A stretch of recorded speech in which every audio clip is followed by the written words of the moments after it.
بسم الله الرحمن الرحيم. الحمد لله الذي طهر عقولنا وقبولنا وعقولنا وقلوبنا من الزيغ والضلال، وأصلي وأسلم على سيدنا وحبيبنا محمد بن عبد الله وعلى آله وصحبه ومن والاه. بینندگان عزیز و گرامی، با برنامه دیگری از سری برنامه‌های بازسازی اندیشه باز هم در خدمت شما سروران و بزرگواران هستیم. امیدواریم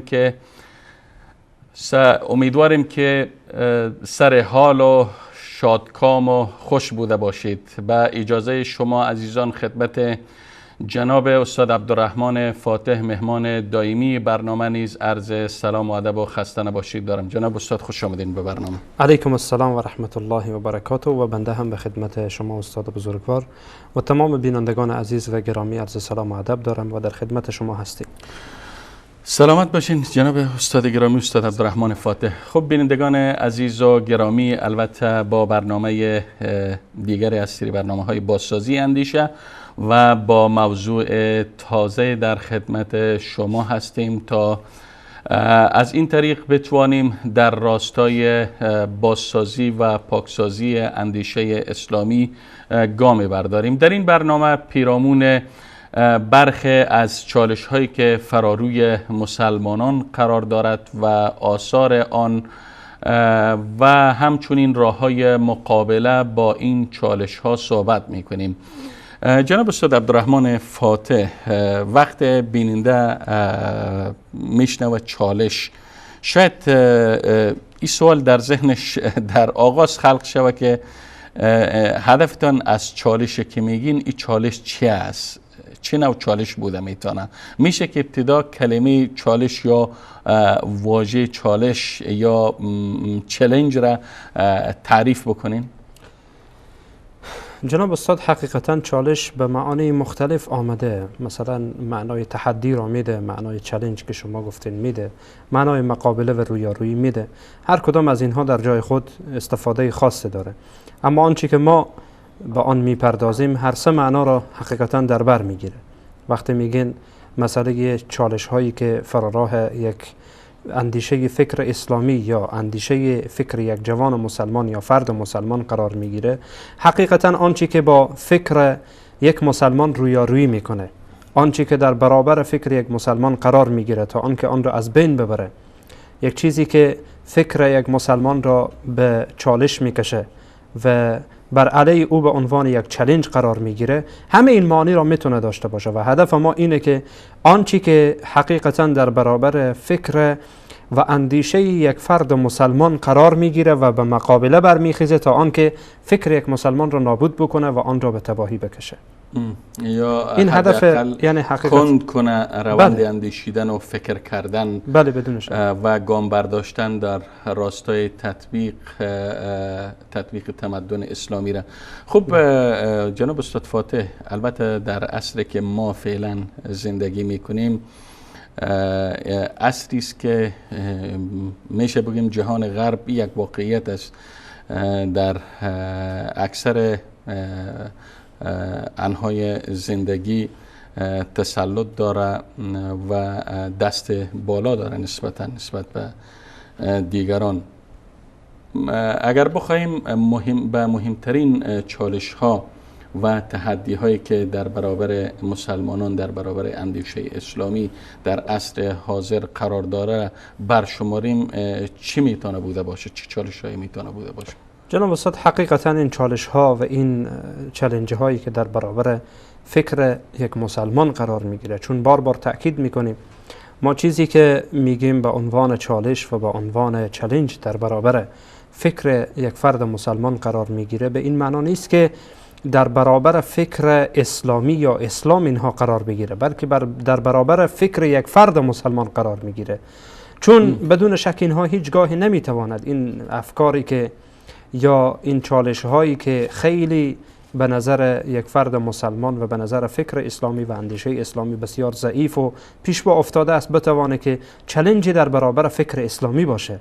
این رو ما هدف ما این نیست که این مسائل یا چالش هایی که ما میخوایم مطرح بکنیم اینها حقیقتا در برابر فکر اسلامی چالنجی باشه و چالشی باشه، بلکه این چالش در برابر فکر و اندیشه یک فرد مسلمانه.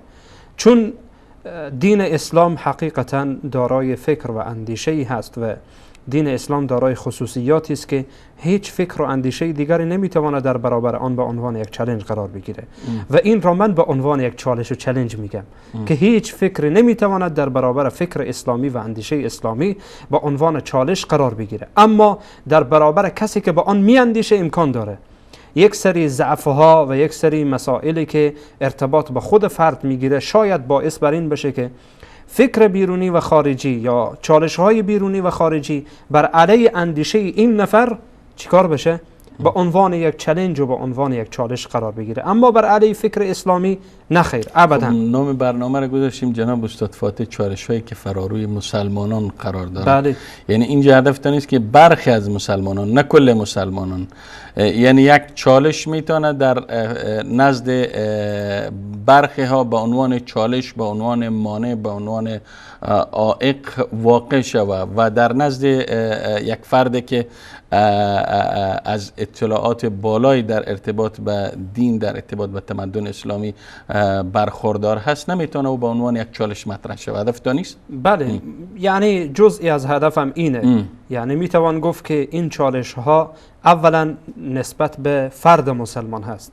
باز در بخش فرد مسلمان وقتی میایین میتونین این چالش را چالش نسبی بدانید، نه چالش مطلق یا چالشی که به طور کلی در برگیرنده همه باشه. نسبی به این معنا که نسبت به یک فرد چالشه ولی نسبت به فرد دیگر نیست. منظور من اینه. و بدون شک جناب استاد وقتی ما این را با صراحت کامل میگن که هیچ چیزی نمیتونه در برابر فکر اسلامی چالش باشه و تحدی در برابر فکر اسلامی قرار بگیره، چون اسلام که دیگران را به تحدی و به چالش میطلبه و آنها را به چالش میکشه، این در این شکی وجود نداره جناب استاد.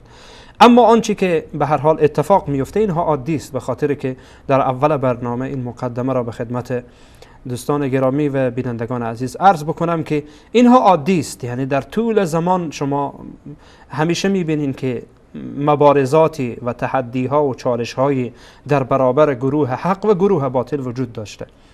یک گروه میتونن حزب الله باشن، یک گروه میتونن حزب الشیطان باشن. اینها همیشه با هم یعنی رویاروی همدیگر قرار میگیرن، همدیگر را به چالش میکشن. این اتفاقاتی که اتفاق میفته جناب استاد. پس بنابراین اگر یک فرد مسلمان وقتی ما این مسائل را مطرح میکنین این نکته را بفهمه و این نکته را متوجه باشه، جوان عزیز ما و فرد مسلمان، خواهر و برادر، که اینها حقیقتا عادیه. اینها عادیه و این جای نگرانی را نداره که فرد نگران بشه از این که والله امروز چونین شد و چونان میشه. اینها همیشه حق و باطل در کنار هم روی هم دیگر قرار گرفتن و الله سبحانه و تعالی در قرآن کریم چی میگه؟ و قل جاء الحق و زهق الباطل ان الباطل کان زهوقا. حقیقتا جناب استاد آبادی اونها از ضعف ماست بدون شک، چون ما ضعف داریم، چون ما هستیم که کم کاری میکنیم، احیانا احساس میکنیم که به هر حال تحدی ها و چالش هایی از طرف دشمن هست و احساس ضعف میکنیم، در حالی که این تحدی ها و چالش ها در طول زمان میان حق و باطل وجود داشته. به هر صورت جناب استاد اگر ما خواسته باشیم این تحدی ها، پس جناب استاد اگر اجازه بدین اینجا هدفتان میشه که چالش ها را حتی بگیم که یک سری چالش هایی است که چالش های آنی استاره است، زودگذر هست که که میتونه در برابر برخی از مسلمانانی که دچار کمکاری هستند یا اطلاعات کمی از دینشان دارند به عنوان یک چالش و یک مانع مطرح شود. اما چالشی که به معنای چالش در برابر اسلام، در برابر مسلمانان تلقی کنیم، چالش پایدار و ثابت باشه که مانع در برابر تمدن اسلامی، در برابر فکر اسلامی قرار بگیره، این قسم چالش نداریم و نمیتونه این گونه چالش مطرح باشه در برابر دین اسلام. پس از این چالش هایی که آنیست و زودگذر است و در نزد برخی ها به عنوان چالش هست، از اینها بگین به مهمترین اینها اشاره بکنیم. بدون شک جناب استاد، اگر ما وقتی که وارد چالش ها میشیم و وارد چالش هایی میشیم که در برابر فکر یک فرد مسلمان قرار میگیره، اولا میتونید اینها را به دو دسته تقسیم بکنید. یک قسم چالش ها و یا همان تحدیاتی است که اینها خارجیه، بله. و یک قسم دیگر از تحدیات و چالش هایی است که داخلیه. یعنی به این معنا که وقتی میگین تحدی خارجی، به این معنا که تحدیاتی است و چالش هایی است که از جانب دیگران بر فکر مسلمان وارد میشه. وقتی میگین تحدیات و چالش های داخلی، به این معنا که از میان خود مسلمان ها و حتی از عملکرد یک فرد مسلمان بر خود مسلمان تأثیر میگذاره و با عنوان یک چالش در برابر فکر او و در برابر اندیشه ناب اسلامی او قرار میگیره. و اگر خواسته باشیم در بخش خارجی به عنوان مثال اینها را ما تقسیم بندی بکنیم، میتونین اینها را به دو قسمت تقسیم بکنیم: چالش ها و تحدیاتی که در برابر فکر یک مسلمان از خارج، یعنی بیرونی است. میتوانیم اینها را ما به دو دسته تقسیم بکنیم. یک قسم تحدیاتی است که توسط نظامی، یعنی حرکات نظامی بگین، صورت در عرصه نظامی است، یعنی بله، از در راه‌های عرصه نظامی و عسکری، از راه‌های نظامی وارد میشه بر فکر یک مسلمان و تحدی و چالشی که او را به چالش میکشه فکرش را و اندیشه‌اش را. و یک قسم دیگری هست که فکریه، اندیشه‌ایه، یا بگین همان راه نظامی است که از طریق سلاح سرد استفاده میشه. سلاحی که یعنی حقیقتاً یا سلاح نامرئی بگین، سلاح نامرئی دیده نمیشه ولی حقیقتاً خیلی مخربتر از سلاحی است که ظاهراً دیده میشه و به هر حال یا به شکل بگین نظامی است. خب در عرصه نظامی البته شاید واضح تر باشه. باز میشه که به ذکر برخی از مثال ها در عرصه نظامی بپردازیم. بدون شک جناب استاد، در عرصه نظامی بسیار تلاش شده برای اینکه همان فکر مسلمان را و اندیشه مسلمان را و ارزش های اسلامی را زیر چالش ببره. زیاد در این مورد تاکید شده و زیاد در این مورد یعنی کار شده و تلاش صورت گرفته. از زمانی که شما اگر برگردین از زمان ظهور اسلام همیشه میبینین که در برابر مسلمان ها چالش به وجود میاد. همیشه در برابر این که ارزش های اسلامی و فکر و اندیشه مسلمان برای نابودی کشیده بشه، چالش های به وجود میاد. مثلا در مکه مکرمه، دورانی که رسول الله علیه السلام در مکه مکرمه بودن، وقتی ما مشاهده بکنیم چه حالتی داشتن مسلمان ها به خاطر فکر و اندیشه‌ای که داشتن، به خاطر که از این فکر خود بازگردن، به خاطر این که از فکر خود دوباره رجوع بکنن به فکر گذشته خود، تلاش های صورت گرفت. کشته شدن، زده شدن، آنها را از خانه و جایشان کشیدن، آنها را هجرت دادن به جای دیگر. بعد از آن هم که آنها آنجا هجرت کردن، زیاد شده که لشکرکشی شده بر علیه مسلمان ها، حتی به جای رسیده که باید دیگه نسلی از مسلمان ها باقی نمانه، باید ریشه اسلام کنده بشه، مثل غزوه احزاب و امثالهم وقتی اتفاق میفته. و بعد از آن هم یعنی در زمان رسول الله علیه السلام این اتفاقات میفته. و بعد از اینکه رسول الله علیه السلام از دنیا میرن، اولین تحدی که اولین چالش نظامی که بر علیه فکر و ارزش های اسلامی حقیقتا و اندیشه اسلامی و اندیشه مسلمان ها صورت میگیره، ارتداد است که بعضی از اقوام مرتد میشن و بر علیه مسلمان ها استادگی میکنن، استادگی نظامی، لشکرکشی نظامی میکنن بر علیه مسلمان ها. و بعد از آن در زمان عمر رضی الله تعالی عنه، در زمان عثمان رضی الله تعالی عنه که خیلی اوج میگیره، به خصوص در سالهای اخیر خلافت حضرت عثمان رضی الله تعالی عنه اوج میگیره، به حد میرسه که عبدالله ابن سبع یهودی یعنی یک لشکر میسازه بر علیه مسلمان ها از خود مسلمان ها که برخی از مسلمان های فریب خوردن در داخل اینها هستند، از خود این مسلمان ها لشکری میسازه بر علیه مسلمان ها. و بعد در زمان حضرت علی رضی الله تعالی عنه باز همین اتفاق میفته که لشکرکشی از میان مسلمان ها بر علیه مسلمان ها میشه. توسط کی؟ توسط اون دشمنان شکست خورده ای که بارها در برابر مسلمان ها در زمان رسول الله، در زمان حضرت ابوبکر، در زمان حضرت عمر شکست خوردن. و به هر صورت اینها اتفاقاتی که جناب استاد از نظر نظامی میشه گفت میفته. ولی بیاین بعد از زمان صحابه و بعد از این که به هر حال یعنی صحابه رضوان الله علیهم اجمعین میرن، تابعین میرن، تبع تابعین میرن، میین در این قرنهای بعدی. مثلا جناب استاد اگر شما ببینین از سال 490 تا 691 که حقیقتا جنگ های صلیبیه با مدت 2 قرن کامل، یعنی میشه از اواخر قرن 5 که شروع میشه تا اواخر قرن 7 این اتفاق هست. جنگ‌های صلیبی که اتفاق میفته در میان مسلمان ها و صلیبی ها، که این هم به خاطر نابود کردن ارزش‌های اسلامی و به خاطر چالش کشیدن فکر و اندیشه یک فرد مسلمانه که این فکر را نباید داشته باشه، این فکر نباید باشه. و بعد از آن هم مثلا اگر شما جناب استاد بین بعد از این که جنگ‌های صلیبی، مثلا هجوم تتار یا چنگیز وقتی که حمله میکنه در کشورهای اسلامی و حتی به جایی میرسه که کتب مسلمان ها حریق میکنن، همراه همین رافضیان همراه میشن، در بغداد میان کتب مسلمان ها نابود میکنن، مسلمان ها میکشن به خاطر همین فکرشان، به خاطر همین اندیشهشان. و بعد از آن هم استعماری که اروپا حقیقتا جناب استاد مرتکب میشه، استعماری که آمریکا مرتکب میشه، استعماری که فرانسه مرتکب میشه، استعماری که بریتانیا یا انگلیس مرتکب میشه، استعماری که روسیه مرتکب میشه، همه اینها چی در کشورهای آسیایی چی در کشورهای آفریقایی که بیشترین تعداد مسلمان ها حقیقتا در این 2 قاره یعنی بیشتر قرار دارن، یعنی قاره آسیا و آفریقا، و در بقیه کشورهایی که حتی نامی از مسلمان باشه یا تعداد اکثری از مسلمان ها باشه یا قدرت به دست مسلمان ها باشه، چه قدرت نظامی چه قدرت اقتصادی، به هر قسم میبینین که این تحدیات جناب استاد همیشه وجود داشته و این استعمار میاد کشورهای اسلامی استعمار میکنه و از نظر فکری و از نظر اندیشه‌ای از راه و از توسط نظامی وارد میشه برای چالش کشیدن فکر یک فرد مسلمان. و بعد از آن هم جناب استاد اگر شما توجه بکنین برای اینکه کشورهای اسلامی حقیقتا حتی بخش میشه، حتی در میان مسلمان و غیر مسلمان تقسیم میشه، مثل فلسطین که قسمت آن را میدن به اسرائیل میدن، همه اینها تحدیاتیه جناب استاد، اینها همه تحدیاتی فراراه فکر و اندیشه یک فرد مسلمان برای نابود کردن فرد مسلمان و عقیده مسلمان و اندیشه مسلمان.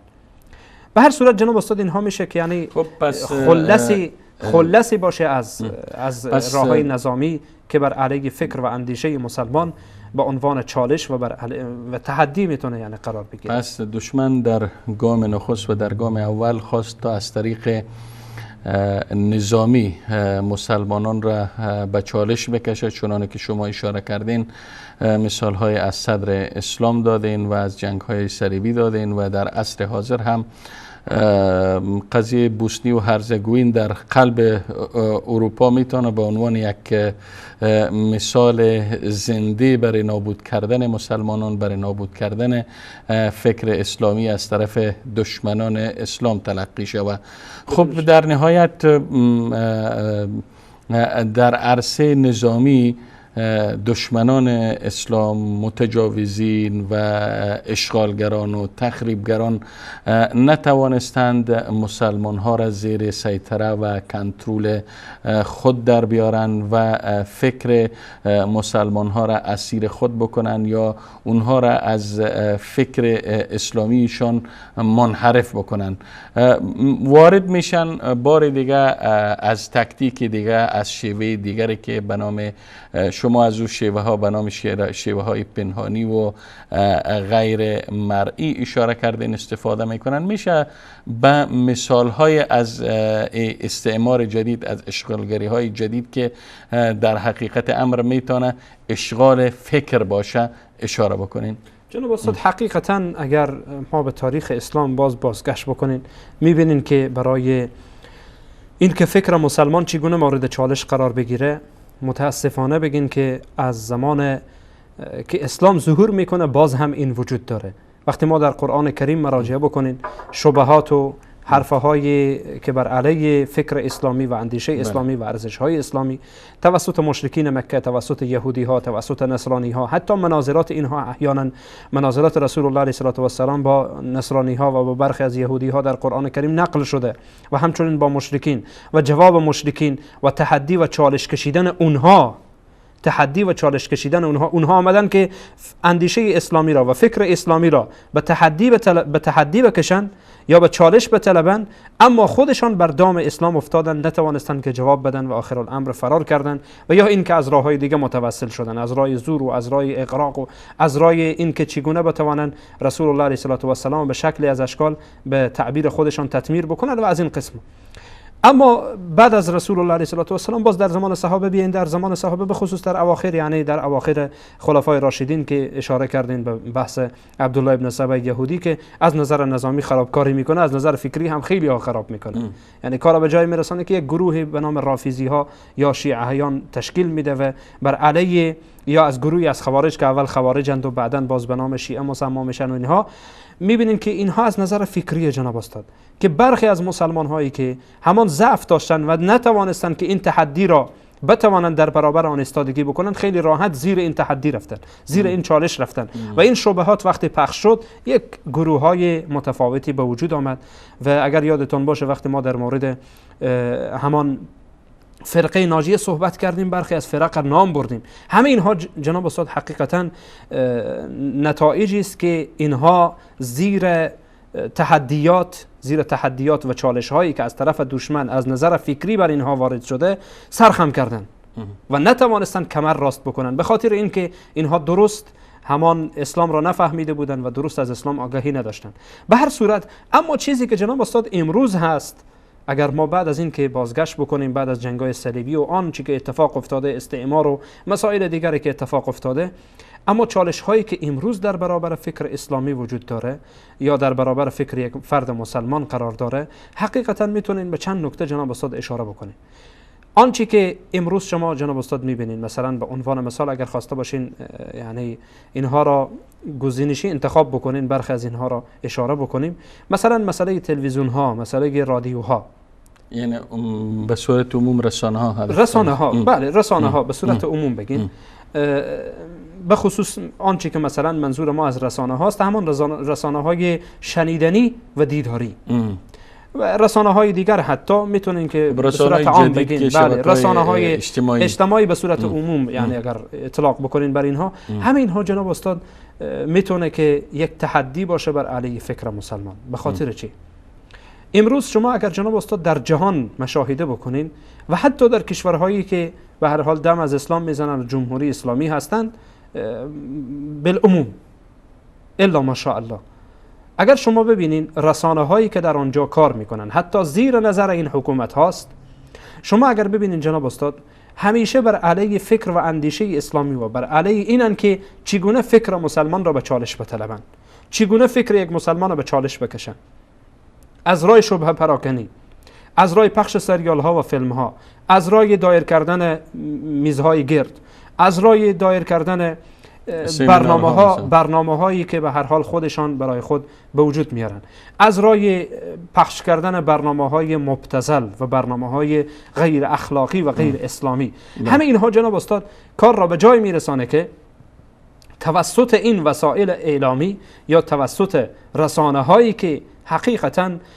تحت زیر نظر استعمار هستند و زیر نظر دشمن هستند، برای به چالش کشیدن فکر و اندیشه مسلمان و برای این که چگونه بر علیه فکر این مسلمان که فکر سوچه و فکر اسلامی داره چگونه کار بکنن و چین رسانه ها گفتیم غربی باشه و چی زیر نظر غرب باشه. شاید جناب استاد باورتان نشه اگر یک رسانه‌ای بیای واقعا فکر اسلامی را برای مردم و برای یک مسلمان بیان بکنه و حتی مسائلی که مثلا ما اینجا مطرح میکنیم، بیای چالش های فکری که در سر راه فکر یک مسلمان قرار میگیره بیا اینها را مطرح بکنه، اگر دست دشمن برسه همه اینها را اجازه نمیده برای گفتن ما چنانچه مشاهده میکنیم همیشه اینها داد میزنن از آزادی بیان و از آزادی عقیده و از آزادی فلان و از آزادی فلان، اما وقتی که جناب استاد کوچکترین کلمه برای بیداری مسلمان ها، برای واضح نمودن و افشا نمودن چالش هایی که بر سر راه فکر و اندیشه یک مسلمان قرار میگیره حرف زده بشه، اگر در کشور خودشان باشه و قوت داشته باشن و توان داشته باشن، به نام تروریست و به نام ارهابی او را جلوش را میگیرن جناب استاد، اجازه نمیدن. و این حقیقتیه که شما در برخی از این کشورها مشاهده کرده میتوانیم ببینیم به صورت رسمی. شاید جناب استاد باورتان نشه اگر مجله مثلا در افغانستان، این را با جرأت میگم جناب استاد و موثق میگم، مثلا در افغانستان امروز چون زیر استعمار آمریکا هست، هرچی که آمریکا به این جوجه هایش بگه به اونها که شما همین کار را انجام بدید، بر اونها دستور بده همون کار را انجام میدن. اینها جناب استاد اگر امروز شاید یعنی باور یک فرد مسلمان نشه، ولی یک حقیقته. امروز اگر شما خواسته باشین یک مجله، یک روزنامه، یک ماهنامه، حالا به هر صورت یک فصل نامه شما بنویسین یا یک نهاد به نام نهاد اسلامی خواسته باشین تأسیس بکنین، وزارت اطلاعات و فرهنگ برای شما اجازه نمیده. چرا؟ اجازه نمیده، میگه به این نام نگذار، یک نام دیگری بگذار. چرا میگذاری داعیان حق؟ چرا میگذاری داعیان اسلام؟ چرا میگذاری داعیان قرآن؟ این نام ها برای از اینا خیلی بد میخوره، چون اون بادارانشان اجازه نمیدن، نمیخوان. اینها سرمایه گذاری میکنن برای اینکه این سرمایهشان تحدی باشه و چالشی باشه بر علیه فکر مسلمان. چگونه داخل این کشوری که او سرمایه گذاری میکنه اجازه بده که همچون نهادی به وجود بیایه، یا همچون شبکه‌ای به وجود بیایه، یا همچون رادیویی به وجود بیایه، یا همچون صفحه اجتماعی به وجود بیایه؟ نمیگذارن جناب استاد، اجازه نمیدن. ولی خودشان از جهات مختلف بر علیه فکر مسلمان، که حالا اگر خواسته باشیم باز به این راه ها جناب استاد ما حاشیه روی بکنیم و فرع بدیم بر اینها، شاخه شاخه اینها را بیان بکنیم، وقت زیاد میگیره که اینها از چی راههای، از طریق رسانه‌های جمعی، حالا به هر صورت چی شنیداری باشه، چی دیداری باشه، چی نوشتاری باشه، به هر قسم از این طریق جناب استاد اینها تلاش فراوانی میکنن برای اینکه فکر و اندیشه مسلمان را زیر چالش ببرن و چالنجی در برابر فکر مسلمان قرار بگیرن. خب جناب استاد عبدالرحمن فاتح، شما به یکی از مهمترین چالش هایی که فراروی فکر مسلمان یا اندیشه مسلمان قرار داره، از اندیشه های غیر مرئی، از اندیشه هایی که غیر نظامی است یاد کردین، به رسانه ها اشاره کردین. اگه اجازه بدید ما به اجازه شما و به اجازه بیننده های عزیز و گرامی با هم یک میان برنامه را میبینیم و بعدش انشالله برمیگردیم با ادامه موضوعمان. نور في الظلمات أنسي في خلواتي يا سعدي وهنائي القرآن حياتي. ولا تقف ما ليس لك به علم إن السمع والبصر والفؤاد كل أولئك كان عنه مسؤولا. و از آنچه به آن علم نداری پیروی نکن، بیگمان گوش و چشم و دل همه بازخواست خواهند شد. نور في الظلمات أنسي في خلواتي يا سعدي وهنائي القرآن حياتي.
خب بینندگان عزیز و گرامی، با عرض سلام مجدد دوباره در خدمت شما عزیزان و بزرگوار هستیم و قبل از میان برنامه جناب استاد عبدالرحمن فاتح به برخی از چالش های خارجی اشاره کردن و چالش های خارجی را هم گفتن از دو بعد صورت گرفت که یکی بعد نظامی است و یکی بعد فکری و در بعد نظامی گفتن دشمن همواره تلاش کرده تا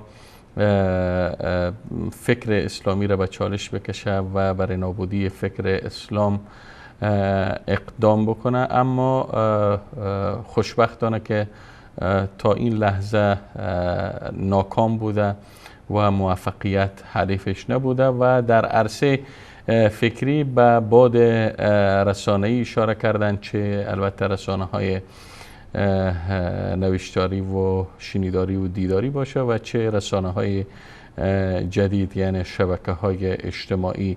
همواره دشمن تلاش کرده تا از این طریق شمار از مسلمانان را به چالش بکشه و اونها را دچار شک و تردید نسبت به فکر و اندیشه اسلامی بکنه. جناب استاد عبدالرحمن فاتح از دیگر ابعاد چالش های فکری دشمنان اسلام دیگه چی بوده غیر از رسانه ها؟ چی بوده میتونه؟ جناب استاد حقیقتا یعنی بعد از رسانه ها یا بگین که ما به نکاتی که اشاره میکنین که حقیقتا میشه گفت برخی از اینها یعنی فعلا وجود داره، ولی وجود که اینها به عنوان وجود خارجی به وجود آمد حقیقتا قبلها بوده و مدتی است که بر علیه مسلمان ها استفاده میشه. یکی مسئله استشراق هست جناب استاد، این بسیار مهمه.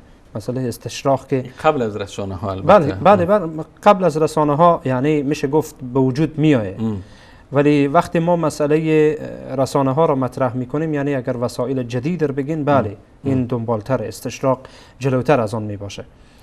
و جناب استاد حقیقتا این استشراق هم بسیار مهمه، از افکار وارداتی است بر کشورهای اسلامی و این استشراق عبارت از اینه که افرادی غرب میفرسته برای اینکه برن تحقیق بکنن علوم شرقی ها را و شما میدانین که اکثر شرقی ها همان مسلمان ها هستند، بله. اکثر و اغلب آنها و می آیند اینها به خصوص بالای دین آنها و به خصوص دین اسلام تأکید میکنند و تأکید میورزند و مطالعه میکنند و تخصص حتی در این مورد پیدا میکنند. یعنی اینها خود ابتدا در لباس یک مسلمان در میان جامعه اسلامی جا میتن، بله. جا میزنن که ما گویا مسلمان هستیم، بله. اما در حقیقت امر اونها روی یک برنامه و یک نقشه و یک استراتژی آمدن تا مسلمان ها را نسبت به دینشان کم باور بکنن یا سمپاشی بکنن در میان جامعه اسلامی. بله بدون شک جناب استاد، اینها هدفشان برای اینه که میآیند در کشورهای اسلامی علوم اسلامی را فرا میگیرند و بر علیه مسلمان ها از این علوم استفاده میکنند. یعنی چی؟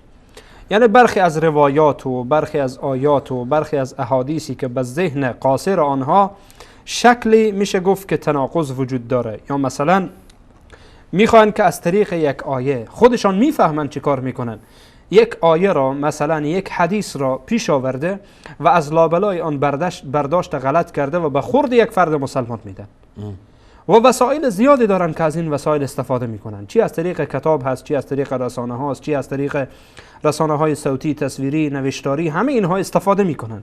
یعنی اینها وسایل اینهاست، وسایل اینهاست که استفاده میکنن برای اینکه شبهات و شک و تردید را در ذهن مسلمان ایجاد بکنن و فرد مسلمان حقیقتا در برابر این چالش قرار میگیره، چالش مستشرقین، و اینها را به نام مستشرقین یا خاورشناس ها میگن و به زبان فارسی به اونها میگن خاورشناس ها. بله. خاورشناس ها یا مستشرقین اینها تلاش میکنن تا شبهات و شک و تردید را در ذهن یک مسلمان غرس بکنن و در ذهن یک مسلمان ترسیخ بکنن. به هر صورت این حقیقتا جناب استاد مسئله استشراق هست که در این مورد کتب زیاد نوشته شده جناب استاد، کتبی که خود مستشرقین نوشتن. یک مسیحی میبینین درباره اسلام کتاب مینویسه. یک مسیحی آمده در مورد رسول الله علیه السلام کتاب نوشته، ولی از زاویه دید خودش، نه از زاویه فکر و اندیشه اسلامی، از زاویه دید خودش میاد کتاب مینویسه و در این کتاب میشه گفت که به هر حال همان زبالدانی که به هر حال برخی از علما کتاب‌های نوشتن به عنوان زبالدان. یعنی چی؟ یعنی روایات ضعیف و دروغ و موضوع و خرابی که بوده در کتابا جمع کردن. اینها میرن همون کتابا رو گرفته، یک روایت از داخل میاد در کتابش درج میکنه، هنه میگه ببینین مسلمان ها چی گفتن.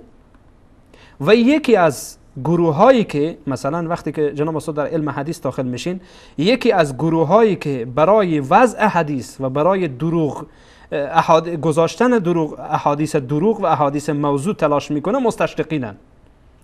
حتی میشه که احیانا از داخل یک کتاب نه بلکه از فکر خود یک چیزی مینویسه، میگه که پیامبر این گونه گفته، پیامبر اسلام این گونه گفته، در حالی که اصلا در هیچ کتابی موجود نیست جز کتاب این مستشرق. و اینها باز شاگردانی هم دارن که بعداً به شاگردان اینها هم میپردازیم، ان شاء الله به سراغ آنها هم میریم.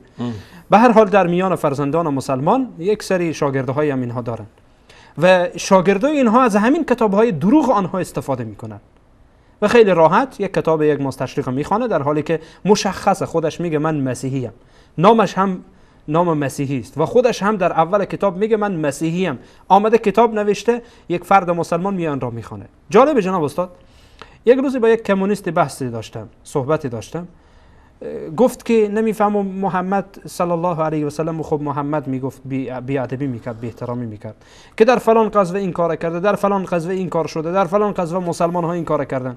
برایش گفتم چرا دروغ میگی، اینها را از کجا آوردی؟ گفت فلانی نوشته. فلانی کیست؟ فلانی یک چینایی است، یک کمونیست کتاب نوشته در مورد اسلام. گفتم این خب بی انصافیه دیگه، چیزی که اون نوشته خب دروغ نوشته، دروغ میگه. این چیزی که اسلام گفته، تاریخ اسلام گفته، غیر از آن چیزی که این مستشرق گفته، غیر از این چیزی که این فرد دروغگو گفته و در کتاب خودش نوشته. بنابراین جناب استاد اعتماد کردن به همچون کتبی، اعتماد کردن و نشر کردن همچون کتبی بدون شک یک چالش و تحدی بزرگ است در فراراه فکر یک فرد مسلمان. پس باید فرد مسلمان جناب استاد بیدار باشه که ما این را همیشه گفتیم و میگیم که تلاش بکنه که هر کتابی را که میخوانه، هر سخنی را که میشنوه، ببینه سخنگویش کی هست، آیا مورد اعتماد هست، اصلا مسلمان هست یا نیست، و این کتابی که نوشته شده آیا این کتاب را یک مسلمان نوشته یا غیر مسلمان، و وقتی یک مسلمان نوشته چگونه مسلمان نوشته. و این جناب استاد بسیار مهمه تا اینکه جوانان مسلمان ما در دام مستشرقین نیفتند. اگر در دام مستشرق افتاد، مثل خودش یک فرد دروغگو به بار می آید که مستندات اسلامی را ترک کرده و به دنبال یک سری کتاب‌هایی که به عنوان زباله هست در فرهنگ اسلامی و در قاموس اسلامی یا در فکر و اندیشه اسلامی، از آن کتاب گرفته و بعد میآید به فکر مسلمان ها و به خورد مسلمان ها میده به نام اسلام و این ظلم و جنایت. برخی جناب استاد دنبال عبارات و تعبیرات منمق و آراسته و به اصطلاح خودشان ادیبانه میگردن. یعنی وقتی یک کتاب دیدن که از نگاه زبان با ادبیات به اصطلاح بالا و یا شیوا یا به شکل رمان یا داستان نوشته شده باشه، طرف بدونی که توجه بکنه به مراجع، به منابع و به مصادری که این کتاب از او نقل میکنه میپردازه، والله بسیار خوب کتاب نوشته، خیلی ها سطح ادبیاتش بالاست. از اکثر امروز فکر کنم یک تعداد، اکثریت نگویم چون دائما فکر کنم که این کاربرد اصطلاح اشتباهه، برخی از جوان ها از این رهگذر فریب دسایس و برنامه های دشمن خوردن، از رهگذر ادبیات و تعبیرهای بلند بالایی که دشمنان به خاطر فریفتن جوانان ما از او کار میگیرن. بدون شک جناب استاد این واقعا یک مصیبته که در میان برخی از مسلمان ها و به خصوص قشر جوان وجود داره که به هر حال به همان تحت عنوان روشن فکران دینی یک عده افرادی که خودشان اصلا از دین چیزی نمیدانند، از دین چیزی نمیدانند، از دین اسلامی که محمد رسول الله صلی الله علیه و سلم آوردن چیزی نمیدانند. اما از دین اسلام آمریکایی بله میدانند، خوب هم میدانند. و این اسلام آمریکایی یعنی این که اسلام را بر اساس خواهشات و هواهایی که استعمار میخواد تعبیر کردن. این اسلام بله اون را میفهمه، خوب میفهمه، تمام راه و پیچ و خمش را میدانه، اما راهی که اسلامی که محمد رسول الله صلی الله علیه و سلم برای ما تبلیغ کردن و آوردن که هر دو منبعش وجود داره و یک فرد مسلمان، یک جوان مسلمان، به همین واسطه جناب استاد همیشه تاکید میشه که یک فرد مسلمان و جوان مسلمان اول برای عقیده و اندیشه اسلامی را از منبع زلال قرآن و سنت صحیح پیامبر بفهمه، بعد از اون که بر اساس این فهمید باز دوباره برای مطالعه بکنه خیلی خوبه. آنگاه میفهمه که کلمات پوچی در لابلای این کلمات مزین شده وجود داره که حقیقتا یک ظاهر فریبنده داره، فقط یک ظاهر فریبنده داره. و به هر حال رسول الله علیه و السلام میگن که و ان من البیان لسحر، برخی از بیانها و برخی از صحبتها، حتی برخی از نوشتاریها سحر. یعنی فرد جناب استاد نباید به محض این که 4 تا کلمه به هر حال مزین شده و زینت داده شده و مجلل دید خیلی زود فریب بخوره، بلکه بر اساس اصل فکر بکنه، اصلش را فکر بکنه.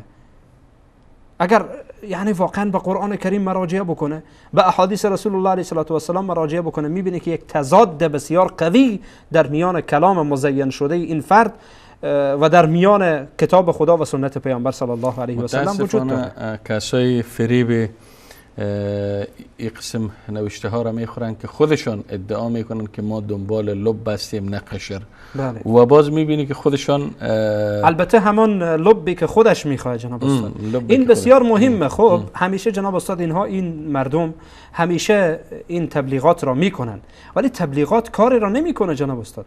تبلیغات میکنن که والله ما لب را میخواهیم، مغز را میخواهیم، ما میخواهیم که ولی جناب استاد اگر شما در یک استدلال درست و حسابی و منطقی بکنین، آن وقت معلوم میشه که واقعا این فرد مغز را میخواه یا واقعا میخواه که به هر حال شانه خالی بکنه از احکامات اسلام و از فرامین الهی. خب جناب استاد گرامی، غیر از رسانه ها و خاورشناس ها دیگه چی بوده میتونه چالش های خارجی در عرصه فکری؟ مسئله تنصیر مسئله یا نصرانی ساختن مردم، این هم حقیقتا آنچه که تبلیغات میشه. و امروز شما اگر ببینین جناب استاد از نظر فکری حتی در کشورهای اسلامی اینها از وسایل مختلف استفاده میکنن. مثلا تنصیر از وسایل مختلف حقیقتا استفاده میکنه، وسایل رسانه‌ای استفاده میکنن که ما امروز رسانه‌های حتی در زبان فارسی که ما صحبت میکنیم میبینیم که رسانه‌های مختلفی دارن اینها که همیشه تبلیغ میشه به سوی نصرانی کردن مسلمان‌ها و به سوی کشانیدن دین مسلمان‌ها به سوی مسیحیت، که ما ان شاء الله در این مورد بارها هم صحبت کردیم که اینها این حق را ندارن از نظر کتاب مقدس که مردم را به طرف دین خود دعوت بکنن. فقط عیسی علیه السلام برای اصلاح یهود آمده، نه برای عموم مردم. و ما این را بارها از انجیل متی و از دیگه اناجیل کشیدیم و برای بیننده ها فکر میکنم نشان دادیم و گفتیم. به هر صورت جناب استاد، حقیقتا این تنصیر امروز در کشورهای اسلامی و به خصوص کشورهایی که استعمار میشه و به خصوص در این اواخر بعد از سقوط عراق و بعد از سقوط افغانستان، نصرانی ها که امروز حقیقتا در رأس آنها آمریکا وجود داره. و شما چند روز پیش دیدین همان کسی که به هر حال حالا به عنوان رئیس جمهور آمریکا شده که ان شاء الله نشانه خوشبختی است برای نابودی آمریکا، این فرد دست خود را روی انجیل میگذاره و یک سری حرفای مزخرف میگه و این دولت بر اساس حقیقتا همان انجیل جناب استاد و جنگ همان جنگ صلیبی بر علیه مسلمان ها و به سوی تنصیر هست و به سوی نصرانی کردن مسلمان هاست و کشاندن مردم به سوی صلیبی است که خودشان ساختن از دروغ و نسبت دادن به عیسی، نسبت دادن به الله، نسبت دادن به انجیل، نسبت دادن به آن دینی که به هر حال دارن. و جناب استاد اینها در داخل کشورهای اسلامی باز برنامه‌های خاص خود را برای ترزیق فکر تنصیری و برای به چالش کشیدن فکر اسلامی در اندیشه مسلمان هستند. حالا احیانا میشه که اناجیل کتاب مقدس پخش میکنن میان مردم، احیانا میشه از طریق پول، از طریق مؤسسات، از طریق رسانه ها، از طریق نوشتاری، از طریق شبنامه ها، از طریق روزنامه ها، از طریق ماهنامه ها، از طرق مختلف و از افراد مختلف استفاده میکنن برای تنصیر، برای این که مسلمان ها را به سوی نصرانیت بکشانند. و واقعا این تنصیر هم یکی از مهمترین چالش هایی است که در برابر فکر و اندیشه یک مسلمان قرار میگیره. خب جناب استاد تشکر میکنم. اگر از چالش های خارجی بگذاریم بریم وارد چالش های داخلی شویم، چه چالش های فراروی فکر اسلامی یا اندیشه مسلمان در داخل وجود داره؟ جناب استاد برخی از مسائل یا برخی از همان چالش هایی که حقیقتاً به آنها به عنوان داخلی استفاده میکنین، برخی از اینها زائیده همون خارجی هاست. بله.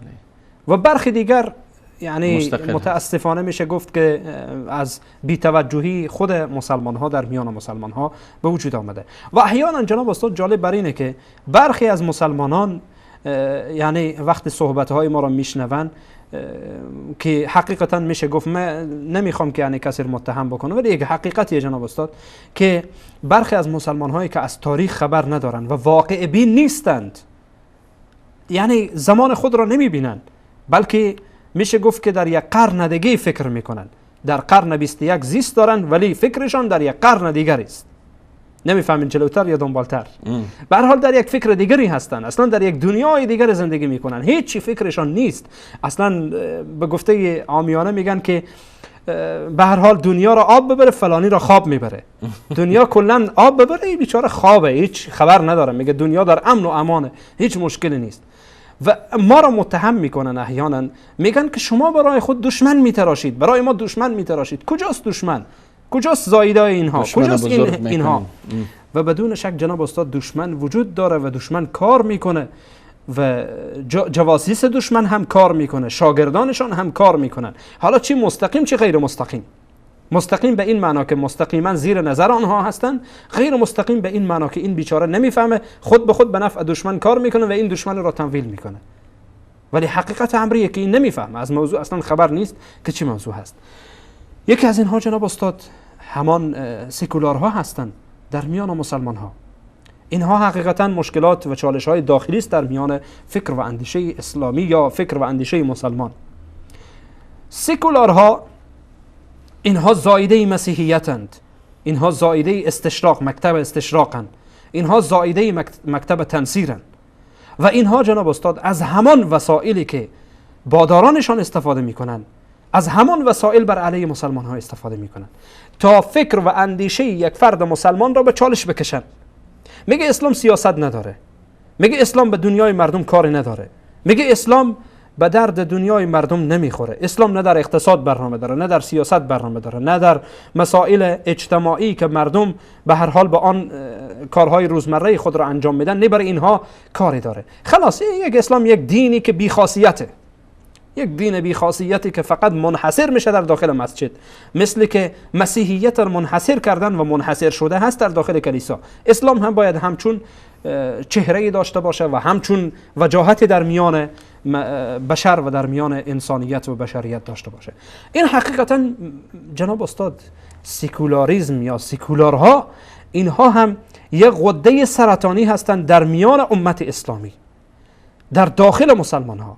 از فرزندان خود مسلمان تربیت میکنن، در وسط مسلمان ها اینها کار میکنن و در میان مسلمان ها تبلیغات میکنن و از اسلام بر علیه اسلام کار میگیرن و از اسلام بر علیه اسلام، از کتب مستشرقین استفاده میکنن، بر علیه مسلمان ها کار میگیرن، به خاطر بدنام کردن اسلام، به خاطر کم دانستن اسلام، به خاطر که نشان بدن که اسلام دین کامل نعوذ بالله نیست. آنها این کار را میکنن جناب استاد و اسلام را، زوایایی که اسلام داره اون زاویه ها را نابود میکنن، فقط یک زاویه عبادات را باقی نگه میدارن و میگن اسلام یعنی دین اخلاق و دین عبادات، دیگه به کارها دیگه اسلام کاری نداره و فقط همین است و همین است. و اینها جناب استاد حقیقتا امروز برخی از مسلمان ها را در حال شکار هستن، شکار میکنن، مسلمان ها را شکار میکنن، به خصوص جوانان عزیز را. وقتی در دام او یک جوان میفته خیلی راحت او را شکار میکنه و از بین میبره و فکرش را و اندیشش را خراب میکنه. پس بنابراین جناب استاد این سکولاریسم یا مثلا زاده دیگری بگین دموکراسی، فکره دموکراسی، این هم جناب استاد در میان کشورهای اسلامی امروز میبینین وجود داره و به هر حال جوانهای افتخار میکنن ما دموکرات هستیم، افتخار میکنن من دموکرات هستم. فیسبوک خود مینویسه. خب فیسبوک میدانین که بعضی از خصوصیات انسان احیانا میخواد، مثلا فکر دینی مسلمان، فکر سیاسی مینویسه دموکرات، افتخار میکنه من دموکراتم. و این حقیقتا جناب استاد همان دموکراسی شما میدانید که یک فکری است که حقیقتا پوسیده و فکری است که بازگشتی است به هزاران سال قبل و حقیقتا هیچگاهی نمیتونه دموکراسی در برابر حقیقتا در برابر دیکتاتوری قرار بگیره، بلکه یک فکره پوسیده است که به درد هیچ کس نخورده و نمیخوره و جهان غرب را امروز به کجا کشانده و مسلمان ها را به چی بدبختی های متاسفانه دوچار کرده. و امروز جناب استاد برخی از جوان ها و برخی از مسلمان ها برای خودشان افتخار میکنن و این حقیقتا یک چالش فکری است در سر راه یک فرد مسلمان و فکر فرد مسلمان که دموکراسی را به عنوان راه نجات برای خودش شناخته و میشناسه. و به هر صورت جناب استاد اینها حقیقتا. اما مسئله دیگری که میشه گفت زائیده‌ای در میان خود مسلمان هاست، مسئله دوری از اسلام، بی‌توجهی به مسائل و فرهنگ اسلام، دوری از ثقافت اسلامی جناب استاد، دوری از فرهنگ اسلامی. اسلام یک قاموس و یک فرهنگ غنی داره برای همه موارد زندگی ما. دور شدن از اینها جناب استاد واقعاً میتونه یک چالش بزرگ در سر راه فکر و اندیشه یک فرد مسلمان قرار بگیره. و وقت جناب استاد شما ببینید، به عنوان مثال اگر یک درخت را خواسته باشیم ما مثال بزنید، یک درخت به عنوان مثال جناب استاد درختی هست که ساقش بسیار ضعیفه، یک درختی هست که ساقش بسیار قوی هست. این درختی که ساقش ضعیف هست ما تشبیه بکنیم به فرد مسلمانی که این حقیقتا از فکر اسلامی و اندیشه اسلامی آگاه نیست، از تاریخ اسلام آگاه نیست، از ثقافت اسلامی آگاه نیست، چیزی از اسلام نمیدانه. جناب استاد هر بادی که بیایه این درخت ضعیف را به هر جهت میکشانه، به این طرف میره او را به چالش میکشه، باد یک بار میبره به این طرف، یک بار میبره این طرف، یک بار میبره این طرف، میبره این طرف و ممکنه یک بار او را از ریشه بکشه بیرون. اما درختی که قوی باشه این حقیقتا همان فرد مسلمانی است که میدانه اسلام را، میدانه از ثقافت و فرهنگ اسلامی آگاهه، از اسلام آگاهه، اسلام را با آن گونه‌ای که باید باشه آن را میشناسه، هر بادی بیان را تکان نمیده، پس بناهن جناب استاد این دوری از ثقافت اسلامی، دوری از فرهنگ اسلامی، دوری از شناخت درست اسلام، حقیقتا این یک چالش بزرگ است در فراراه اندیشه و فکر یک فرد مسلمان و به خصوص یک چالش‌هایی که شما در بعد چی در بعد نظامی و چی در بعد فکری، چی داخلی بود چی خارجی بود ذکر کردین، این چالش ها در عصر حاضر تا چه حد مؤثر بوده؟ به این معنا که تا چه حد این چالش ها تانسته که ذهنیت مسلمان ها را، فکر مسلمان ها را به چالش بکشه و اونها را نسبت به باورهایشان مشکوک یا کم باور یا حتی بی باور بسازه؟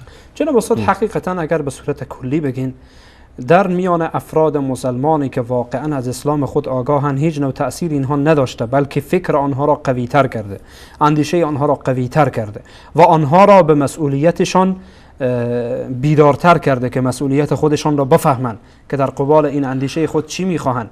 و حتی برخی از اینهایی که در بالایشان کار شده که اینها اندیشهشان خراب بشه، ولی به جای این که اندیشهشان خراب نشده خیلی هم تأثیر مثبت گذاشته و بیشتر استفاده کردن از اسلام و از دین و از عقیدهشان. اما در میان برخی از مسلمان‌های ضعیف الایمان حقیقتا تأثیرات خود را گذاشته و به خصوص یعنی در کشورهایی که استعماری به خصوص هستند که ما گفتیم اینها حقیقتا یک چالش سیاسی که در کشورهای استعماری به خصوص ما ببینیم، مثلا مسئله حجاب، شبهاتی که پیرامون حجاب مطرح شده، برخی از خواهران ما فریب اینها را خوردن، یا مسئله میراث، مثلا میراث زن و مرد، میبینین برخی از خواهران ما که از اصل موضوع آگاه نیستن فریب اینها را خوردن. شبهاتی پیرامون قرآن، برخی از مسلمان ها فریب اینها را خوردن. شبهاتی پیرامون سنت پیامبر، برخی از مسلمان ها فریب اینها را خوردن و حتی کتاب‌هایی که گفتیم از اینها پخش و نشر میشه شبهه پراکنی میکنن. یک فرد مسلمان که درست از عقیده اسلامی آگاه نیست کتاب ایران میخوانه و خیلی راحت متاسفانه فریبش را میخوره. و همچنین جناب استاد مسئله تفرقه در میان مسلمان ها را میبینین که تیتو پراکنده کرده، مسلمان ها را تیتو پراکنده کرده این فکر و این چالش هایی که حقیقتا فراراه اینها قرار گرفته، چون هدف اینها همین بوده.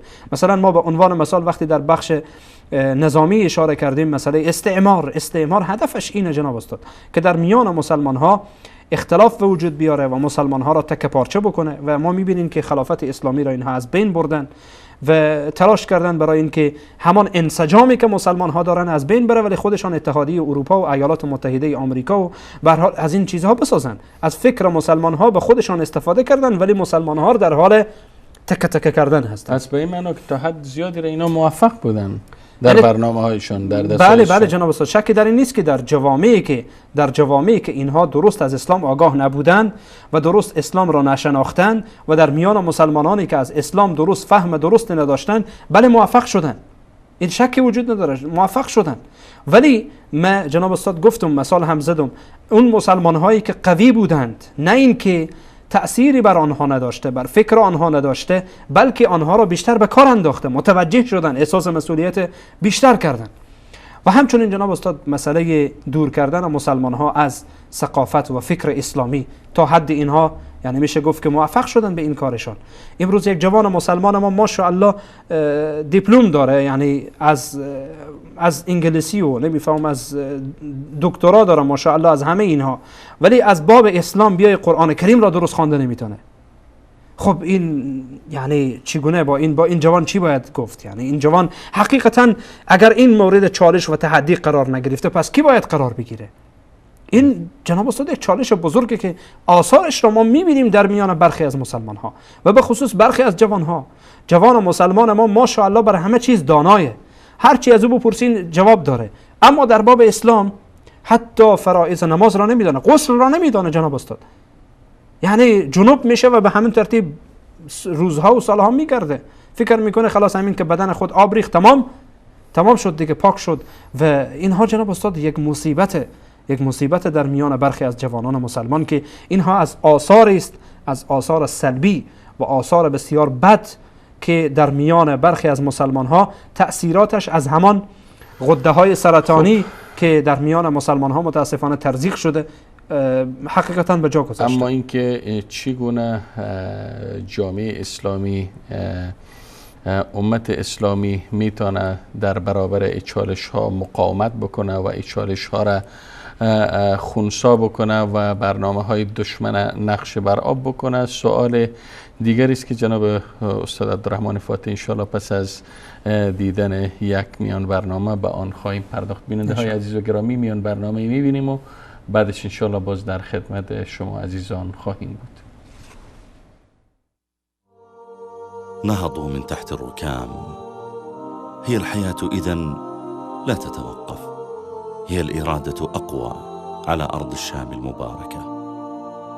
قصف البيت لا يعني التشريد، هدم السوق لا يعني توقف البيع والشراء، تدمير المدرسة لا يعني توقف التعليم. في هذه المناطق المحررة وقد انجلى غبار المعارك عن دمار شامل.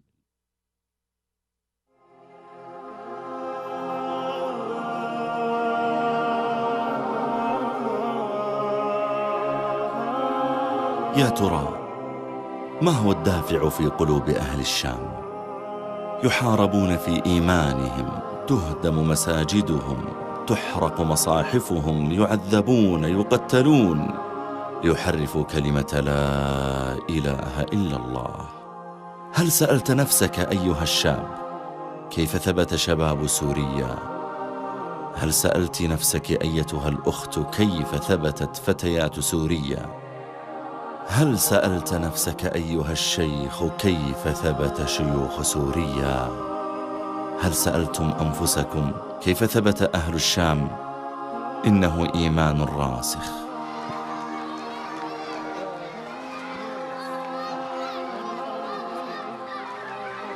نحن عم نجي على المدرسة عشان نتعلم، لأنه التعليم هن أقوى منهم.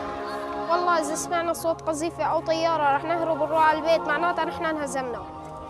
نحن إذا ما جينا على المدرسة معناتها مستقبلنا انهزم كلياته. حتى لو انقصفت المدرسة ولو قعدنا على الرصيف حنضل نتعلم.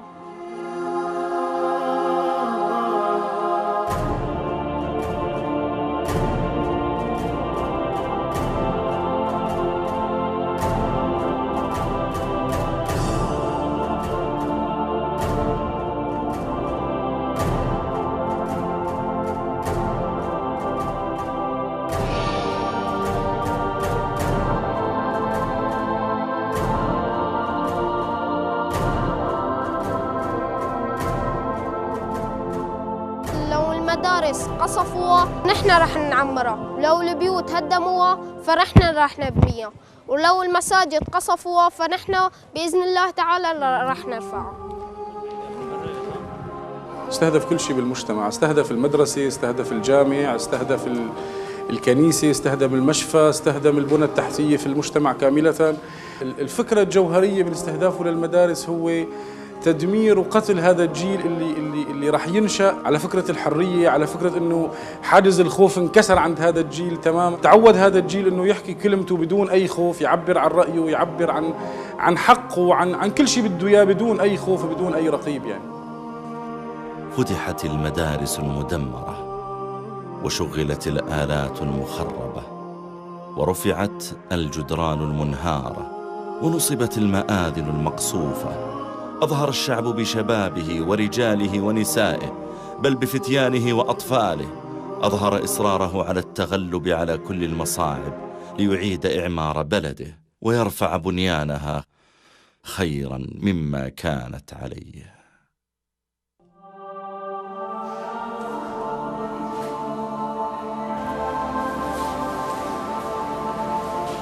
يعني المشفى الميداني هو مشفى يقوم مشفى أصلا ما هو مشفى منظم على أساس مشفى. فضلنا نقوم بأعمالنا بأماكن اخترناها مثل هالمكان هذا اللي احنا اخترناه كمشفى، وهو كان معمل جبني قديم قمنا بإعادة تأهيله واستهدفنا عدة مرات وما تركنا العمل. طالما أنه قادرين نشتغل ما راح نترك إن شاء الله. وفي غرفة العمليات والجرحى على أسرة الموت كم من طبيب اعتقل وجراح قتل، وكم من ممرض مات تحت التعذيب. الله أكبر الله أكبر الله أكبر.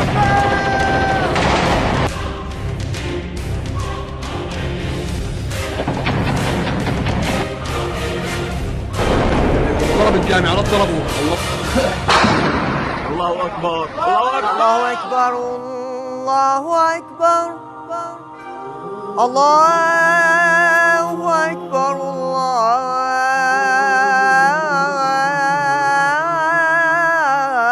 الله أكبر.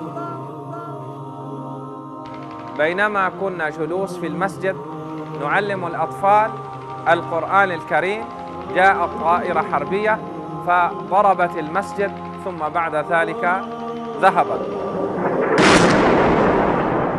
الله أكبر. لكن ذلك لم يثن عزيمتهم، إنها عزيمة كالجبال. فالنفس إذا أقبلت إلى الرحمن وامتلأ القلب بالإيمان استرخصت كل غال وهان عليها كل نكال. حي على الصلاة. وفي سبيل الله ما أحلى المنون.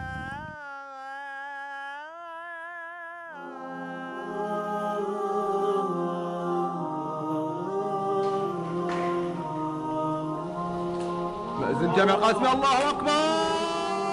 ولا حول ولا قوة إلا بالله.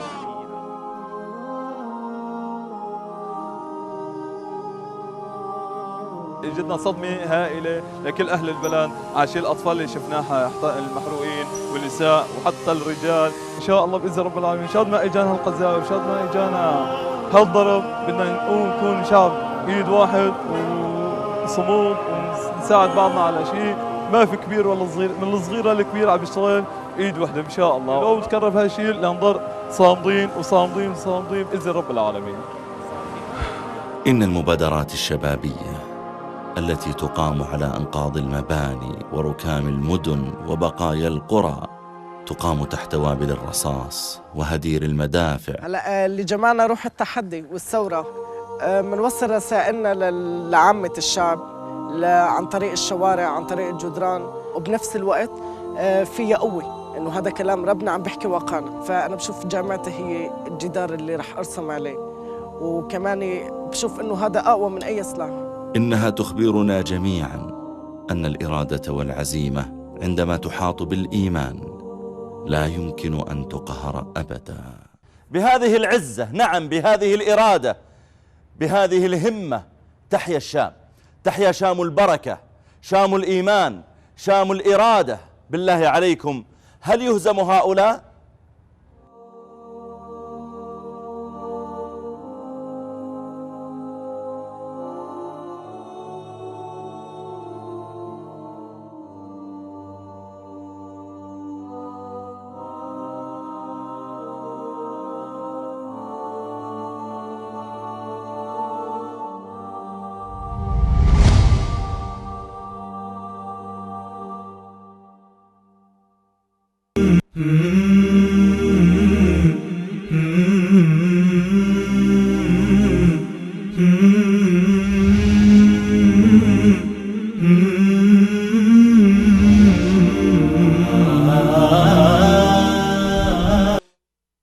آیا دلمرده‌ای که ما او را زنده گردانیدیم و برایش نوری قرار دادیم که در پرتو آن در میان مردم راه می رود، مانند کسی است که در تاریکی به سر می برد و نمی تواند از آن بیرون بیاید؟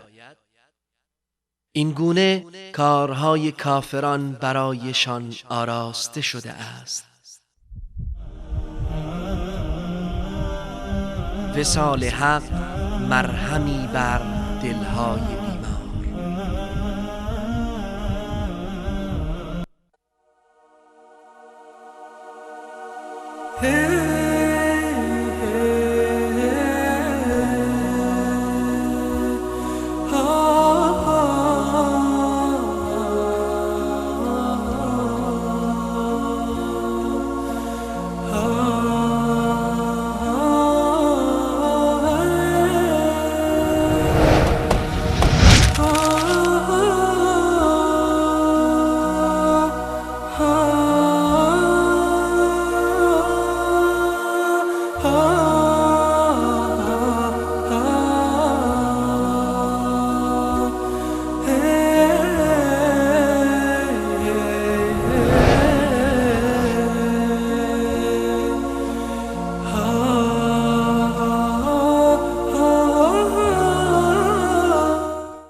خب بینندگان عزیز و گرامی، با عرض سلام دوباره در خدمت شما بزرگواران هستیم و قبل از میان برنامه جناب استاد عبدالرحمن فاتح پرسیدم که چگونه میتوانیم در برابر این چالش ها مقاومت کنیم، مقابله بکنیم، و یا جناب استاد به تعبیر دیگر چگونه ما میتونیم که این چالش ها را نادیده بگیریم و از او عبور کنیم؟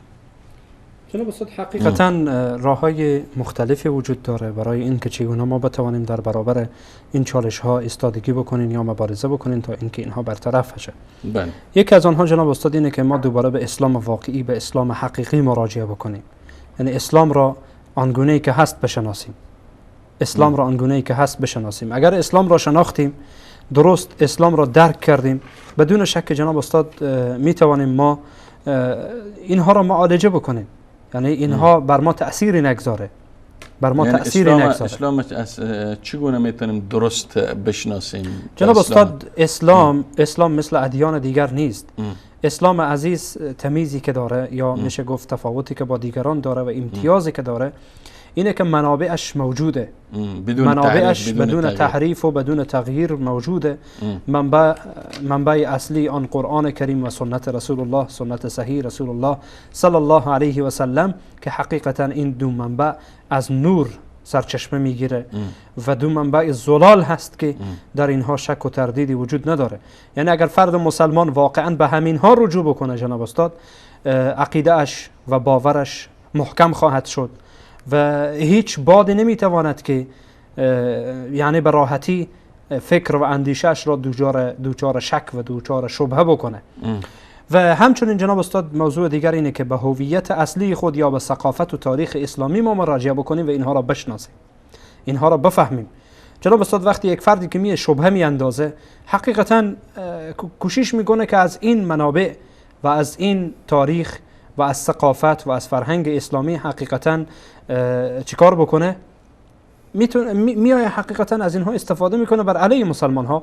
پس اگر یک فرد مسلمان اینها را دانست و اینها را فهمید و متوجه این مسائل شد، بدون شک این فرد مسلمان از این خطرات مسئول خواهد شد، محفوظ خواهد شد. و همچنین جناب استاد میشه گفت که از مسائلی که ما به آن اشاره بکنیم اینه که یک مسلمان احساس حقارت و احساس ضعف و ناامیدی را در خود رای نده.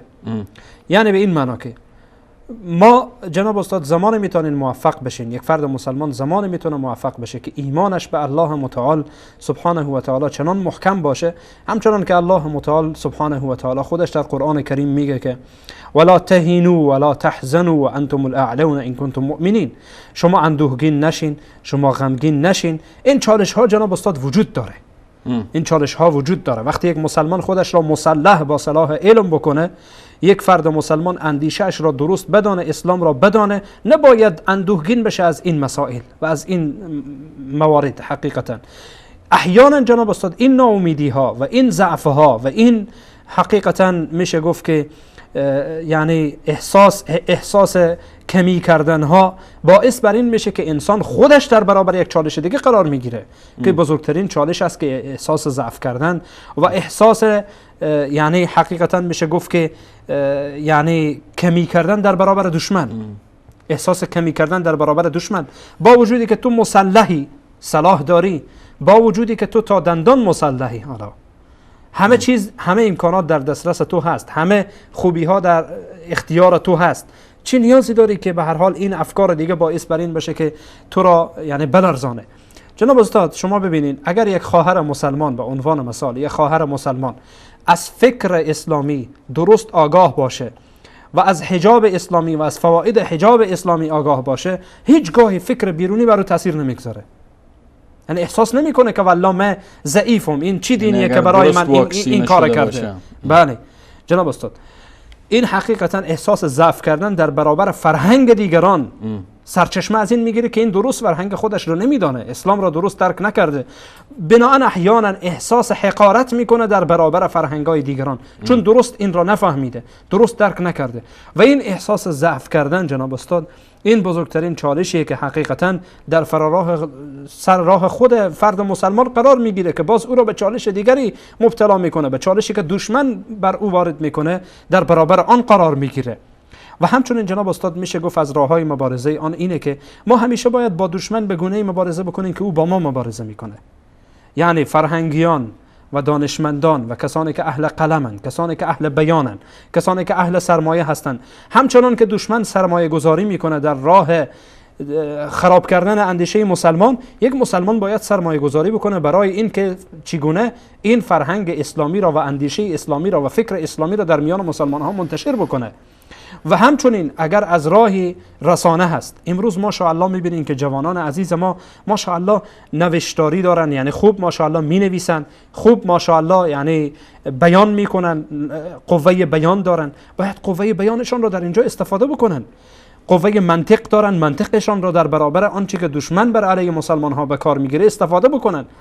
و همچنین علما از علمشان باید استفاده بکنن و برای نابود کردن شبهات و شک و تردیدهایی که در میان مسلمان ها متاسفانه ریختانده میشه از جهات مختلف، باید با آن مبارزه بکنن.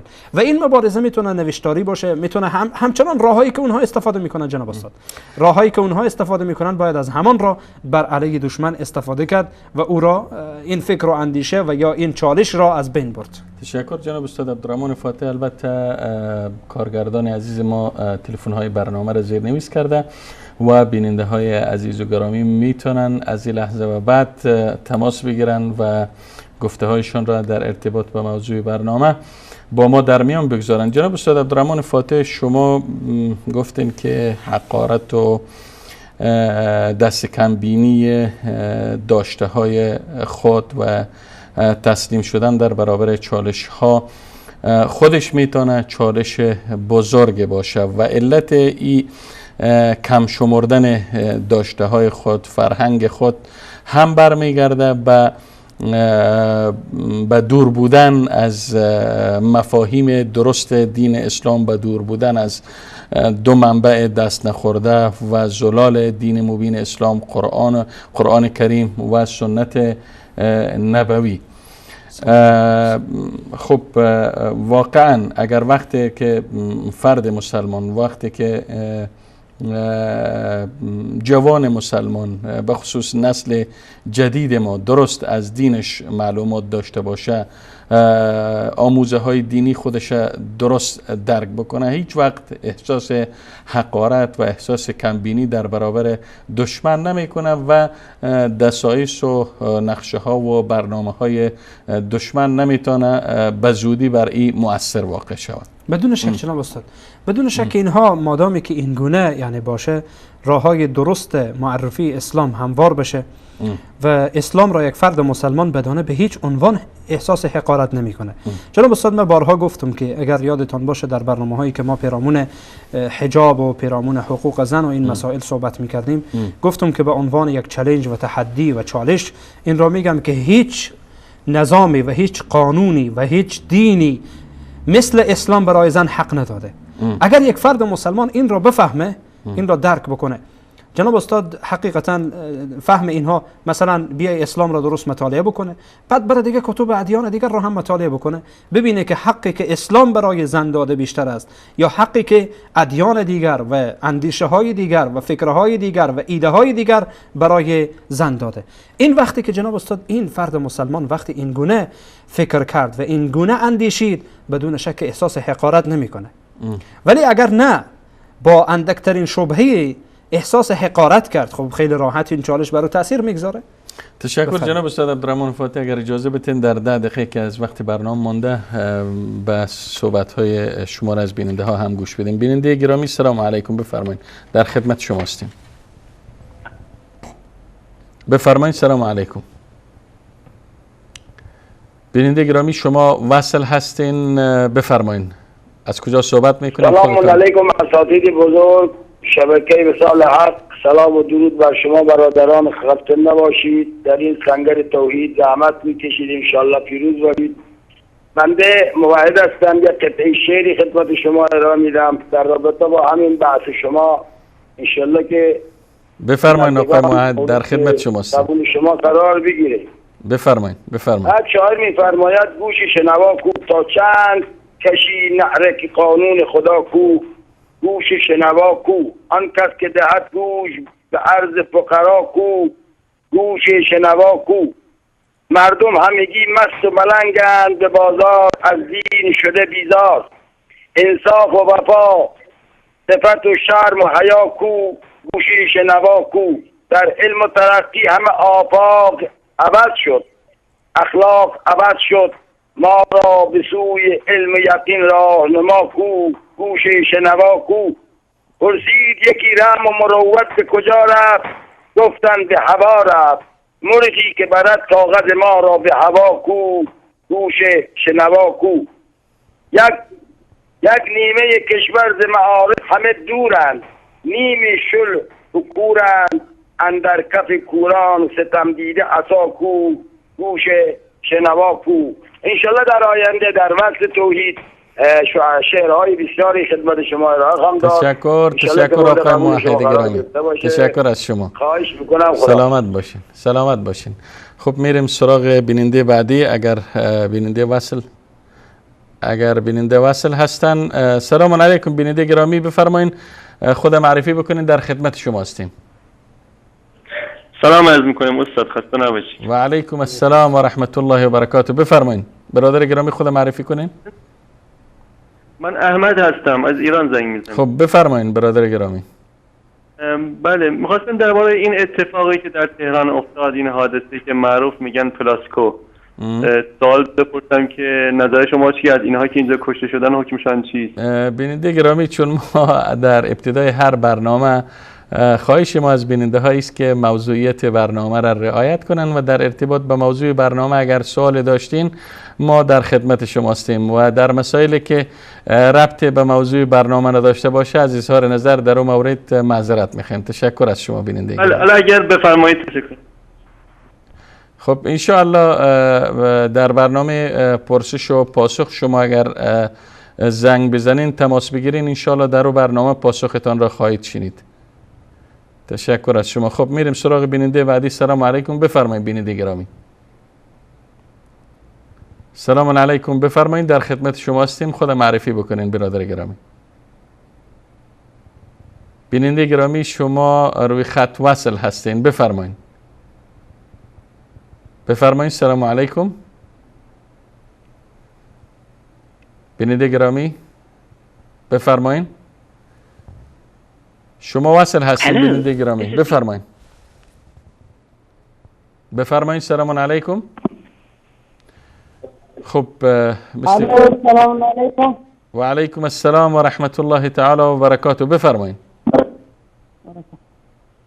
خسته نباشه استاد. جناب استاد سلامت میکنم خدمت شما و سید فاتح عزیز. و علیکم السلام و رحمت الله. موضوع برنامه شما این بود که دشمن تلاش داره در سر مسلمان ها در سر تفکر اینها مشکل ایجاد کند. 100% ما در افغانستان و در ایران مشکل داریم. در ایران روافض تلاش دارند اینکه تفکر جوان ها را تغییر داده و تغییر میده. در افغانستان هم روافض هم کفار و مشرکین این تلاش داره. حتی رسانه های افغانستان هم ما میبینیم. ما اینجا حالا میتونیم حرف دل ما بزنیم ولی در افغانستان چنین رسانه نداره که واقعیت ها را پخش بکنه. چون در افغانستان رسانه ها کلا در دست روافض و کفار کار میکنند. آن ستاره افغان را ساختن برای ما. میبینید که این رسانه ها همیشه تفکر جوان ها برای کفار خدمت میکنه. چند سال پیش یک شبکه تلویزیون طلوع یک خبری پخش کردن که یک زن را نشان میده که میگفت مجاهدین سوریه انسان را خونسار کردن. اما شبکه های تولیدی خدا را شکر که شبکه نور چند سال پیش نشان داد این خبر انسان را پخش کردن، گفتن این خبر دروغ است، بابا این فیلم ایران ساخته. اینا همچنین کارهای انجام میدن. درست است. یکی از برنامه های دشمن جهت به چالش کشیدن فکر مسلمان تبلیغات است، برای اندازی تبلیغات. تشکر از شما بیننده گرامی. میریم سراغ بیننده بعدی. سلام علیکم، بفرمایید. سلام علیکم. سلام. بفرمایید خواهر گرامی، در خدمت شما هستیم. سلام علیکم. و علیکم السلام و رحمت الله و برکاته. بفرمایید خواهر گرامی.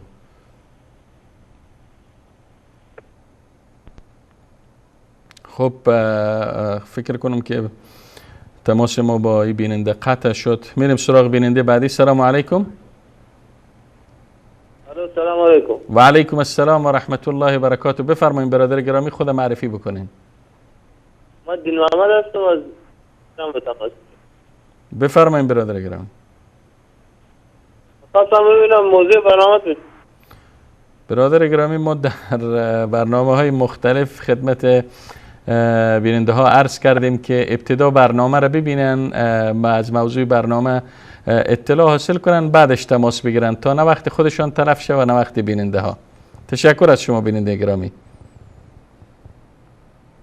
خب میریم سراغ آخرین بیننده چون 3 دقیقه بیشتر از وقت برنامه ما باقی نمانده. بفرمایید بیننده گرامی. سلام علیکم. سلام علیکم. و علیکم السلام و رحمت الله و برکاته. بفرمایید. سلامت باشین بیننده گرامی. میشه کمی عاجلتر صحبت کنین چون وقت برنامه خیلی کم است. خود معرفی بکنین. بفرمایید. ببخشید الان میدونم این صحبتی که میکنم یا نه. بله میخواستم که ببخشن ما راهنمایی کنیم، میخوام برم سوریه اینا. الو بیننده گرامی، در ارتباط البته اطلاعی هم نداریم و در صحبت شما در ارتباط به موضوع برنامه هم نیست و ما بارها تاکید کردیم که دوستان گرامی، بیننده های عزیز تلاش کنن وقتی به برنامه تماس میگیرن موضوعیت برنامه را رعایت کنن و در ارتباط به موضوع برنامه صحبت بکنن. تشکر از شما. خب برمیگردیم به استودیو خدمت جناب استاد عبدالرحمن فاتح. جناب استاد فاتح، آقای موحد شعر جالبی داشتن و برادری که از افغانستان زنگ زدن گفتن دشمن خیلی ها تلاش داره که از طریق رسانه ها با راه اندازی تبلیغات فکر جوان ها را هدف قرار بده و ذهنیت اونها را خراب بکنه و نسبت به مفاهیم دینیشان اونها را مشکوک بسازه. صحبت شما در ارتباط به صحبتشون چیست؟ بدون شک جناب استاد، ما در لابلای حرفا این موضوع را گفتیم و اشاره کردیم به این موضوع و یک واقعیت انکار ناپذیر جناب استاد. همیشه احیانا ما میبینیم برخی از برادران و خواهران ما که نمیفهمیم حقیقتا هدفشون چیست، از همشون حقایق چشم پوشی میکنن و خیلی راحت این مسائل را انکار میکنن. ولی اگر شما جناب استاد یعنی میگن تبلیغاتی وجود نداره، بله. کاری وجود نداره، برنامه شهر های در نیست، امن و امان است. نیست، شهر در امان است. خلاص شهر در امن و امان است و دزدم در کنار دزدی میکنه. وقتی که شهر در امن و امان باشه پس تلاش ما و شما هم شاید بیفایده باشه. نه جناب استاد، الحمدلله جوانان و اهل اسلام و مسلمان ها بیدار شدن. ما همین لحظه که شما تماس ها را میگرفتین من مراجعه کردم به فیسبوک شبکه وصال حق. این برنامه به صورت زنده در فیسبوک هم پخش میشه که خوب از همینجا سلامی به اون عزیزانی که از طریق فیسبوک ما را میبینن داشته باشیم. حقیقتا وقتی کامنت ها رو دیدم واقعا بسیار برایم خوشحال کننده بود که ماشاءالله جوانان عزیزی خیلی اظهار خرسندی کرده بودن از این مسائلی که واقعا به نظر من اینها حقایقی که باید جوانان مسلمان اینها را بدانند و بفهمند و شاید یک عده باشن که ما را به هر حال متهم بکنن که اینها بیکارن و چرا این مسائل را مطرح میکنن و از این موضوعات و اینها وقتی خودشان اطلاع نداشته باشن. جناب استاد مشکل در این نیست که اینها اطلاع ندارن. مشکل در این نیست جناب استاد، مشکل در این نیست. من سخنم را کوتاه میکنم. مشکل در این نیست که اینها نمیدانن. ندانستن عیب نیست جناب استاد، این عیبه که انسان نخواه بدانه. متوجه شدین؟ یک فردی نمیدانه، خب خلاص تو کلمه برایش بگی میره مطالعه میکنه. من نمیگیم که یعنی حقیقتا هر چی ما گفتیم وحی منزل من الله هست و شما بپذیرید قبول کنید برید مطالعه کنید. فقط همین مقدار که کلید را به دست شما میدین که همچون حرفی است، کلید را بگیر دروازه را باز کن برو مطالعه بکن. اما یک کسی هست که جناب استاد با دید حقارت و با دید قبول نکردن به همچون حرفا مینگره. مشکل در این است جناب استاد، نه میفهمه نه هم میخواد بفهمه و خیلی راحت میاد دو کلمه دشنام هم میده راخور میگیره میره و به هر حال نمیخواد که بفهمه. تشکر جناب استاد عبدالرحمن فاتح. البته ما شما بخواهیم نخواهیم، کسایی که بخواهند بیدار شوند یا نشوند، دشمن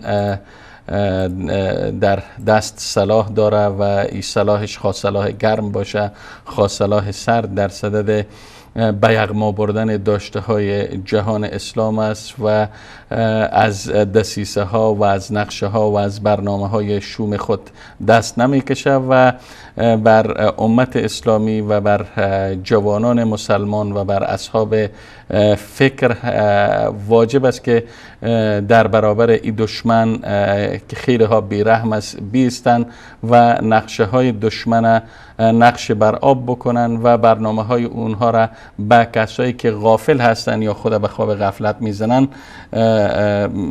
برسانن. دیگه از تک تک شما بیننده های عزیز و گرامی که تا این لحظه با برنامه خودتون، برنامه بازسازی اندیشه بودین، اظهار سپاس و امتنان دارم. تا دیدار دیگر و برنامه دیگر همه شما سروران را به پناه حضرت حق سبحانه و تعالی می سپارم و السلام علیکم و رحمت الله تعالی و برکاته. جزاکم الله خیر. بارک الله فیکم.